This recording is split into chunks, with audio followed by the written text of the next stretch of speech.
अस्सलाम वालेकुम किसान ਵੀਰੋ, मैं ਤੁਹਾਡਾ ਵੀਰ ਮੁਸਤਫਾ ਅਲਵੀ। ਤੁਸੀਂ ਦੇਖ ਰਹੇ ਹੋ ਅਲਵੀ ਐਗਰੀਕਲਚਰ ਫਾਰਮ ਲਾਹੌਰ। ਤੇ ਅੱਜ ਜਿਹੜੀ ਤੁਸੀਂ ਗੰਦਮ ਦੀ ਵੈਰਾਈਟੀ ਦੇਖ ਰਹੇ ਜੇ, ਇਹ ਹੈ DG09 ਫਲਸਤੀਨ ਦੀ। ਇਹ ਵੈਰਾਈਟੀ ਹੈ, ਬਹੁਤ ਜ਼ਬਰਦਸਤ ਕ੍ਰੌਪ ਹੈ। ਦਸੰਬਰ 15 ਤਰੀਕ ਨੂੰ ਅਸੀਂ ਕਾਸ਼ਤ ਕੀਤੀ ਹੈ। ਅੱਜ ਤਰੀਕ ਹੈਗੀ ਹੈ 20 ਫਰਵਰੀ 2024, ਯਾਨੀ ਕਿ 62-65 ਦਿਨ ਦੀ ਵੈਰਾਈਟੀ ਹੈ। ਔਰ ਬੜੀ ਜ਼ਬਰਦਸਤ ਟ੍ਰਿਲਿੰਗ ਇਹਦੇ ਬਹੁਤ ਜ਼ਬਰਦਸਤ ਹੁੰਦੇ ਆ। 90+ ਮਨ ਇਹਦੀ ਐਵਰੇਜ ਹੈ।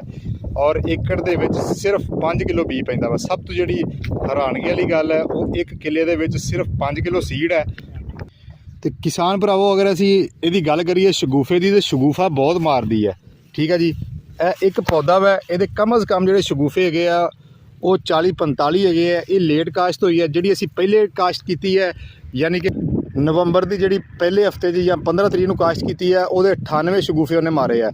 ਇਹ ਵੈਰਾਈਟੀ ਕਾਸ਼ਤ ਕਰੋ, ਬੀ ਘੱਟ ਲੱਗਦਾ ਵਾ। ਤੇ ਜਿਸ ਕਿਸਾਨ ਵੀਰ ਨੂੰ ਇਹਦਾ ਬੀ ਚਾਹੀਦਾ ਹੋਵੇ, ਪੂਰੇ ਪਾਕਿਸਤਾਨ 'ਚ ਕੈਸ਼ ਔਨ ਡਿਲੀਵਰੀ